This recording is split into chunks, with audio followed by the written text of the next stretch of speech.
নমস্কার আমার প্রিয় দর্শক বন্ধুদের সকলকে স্বাগত জানাই আমার ড্রিমল্যান্ড চ্যানেলে এবং প্রতিদিন এরকম নতুন নতুন তথ্য কথা জানার জন্য অবশ্যই আমার এই চ্যানেলটিকে সাবস্ক্রাইব করুন। আজকে আমি যে বিষয়টি নিয়ে আলোচনা করব তা হলো রাবণের 10 মাথা ও 20টা হাত থাকার তাৎপর্য কী ছিল।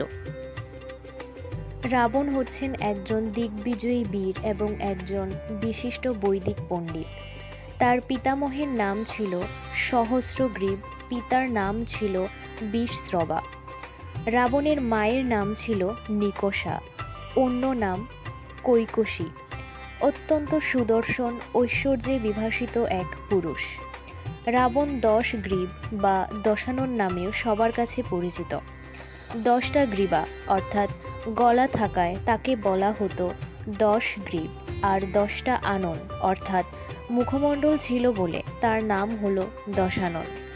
লঙ্কার রাজা ছিলেন, তাই নাম লঙ্কেশ্বর। তার ছিল 10টা মাথা, 20টা হাত, বিশাল চওড়া দেহ। আসলে কি রাবণের 10টা মাথা আর 20টা হাত ছিল? না, তা কিন্তু নয়। দশানন আর 10 গ্রীব যাই বলুক না কেন, এটা কেবল তার উপাধি বিশেষ। তিনি মস্ত বড় ব্রাহ্মণ পণ্ডিত ছিলেন। সংহিতা, বেদ, ক্রমপাঠ, জটাপাঠ, এমনকি 10 প্রকারের সকল হিন্দু ধর্মীয় শাস্ত্রগ্রন্থ পাঠ করতে পারতেন, সেজন্যই তাকে দশানন বলা হতো। তাছাড়া রাবণ একসাথে দুহাতে অনেকগুলো কাজ করতে পারতেন। রাবণের সৈন্য সংখ্যা ছিল 10,000 কোটি। তাদের সুষ্ঠুভাবে নিয়ন্ত্রণে রাখা, নিত্য শিব পুজো করা ইত্যাদি তার দুহাত দিয়ে সামলানোর আশ্চর্য ক্ষমতা ছিল বলে তাকে দশাননের সাথে 20টি হাতের আখ্যায় বিভূষিত করা হয়।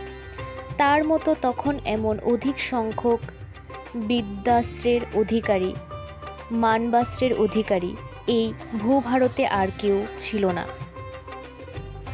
একবার রাবণ নিজের শক্তি প্রদর্শন করার জন্য কৈলাস পর্বতকে তুলে ধরেছিলেন, কিন্তু দেবাদিদেব এটি বুঝতে পেরে কৈলাস পর্বতকে একটু মৃদু চাপ দিয়ে ওটিকে আবার নির্দিষ্ট স্থানে পাঠিয়ে দেন। পর্বতের মৃদু চাপ খাওয়ার দরুন রাবণ তখন আর্তসুরে রব করে ওঠেন।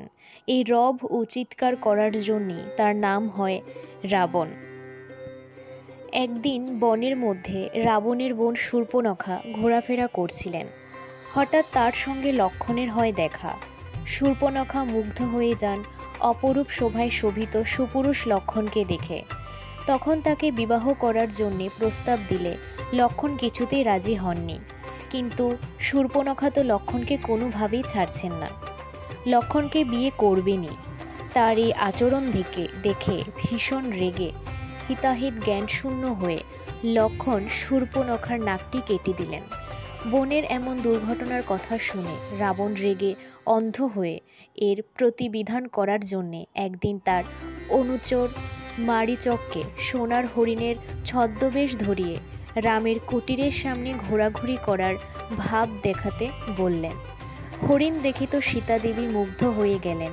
রামকে বললেন, আমারই সোনার হরিণ চাই। রাম তখন ছুটলেন হরিণের পেছনে। যাবার সময় লক্ষণকে বলে গেলেন সীতার প্রতি লক্ষ্য রাখতে। রাম হরিণকে ধরবার জন্যে যখন ছুটলেন, তখন মায়ামৃগ রামের কণ্ঠ অনুকরণে হা লক্ষণ, হা সীতা, ভাই লক্ষণ, বাঁচাও বাঁচাও বলে আর্তনাদ করে উঠল।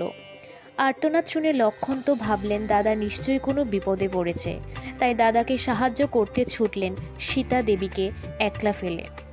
রাবণ সন্ন্যাসীর ছদ্মবেশে সীতা দেবীর কুটিরের সন্নিকটে এসে বলল, ভিক্ষাং দেহি।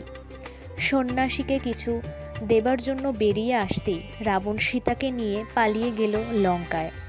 সীতা দেবীকে লঙ্কায় বন্দি করে রাখলেন।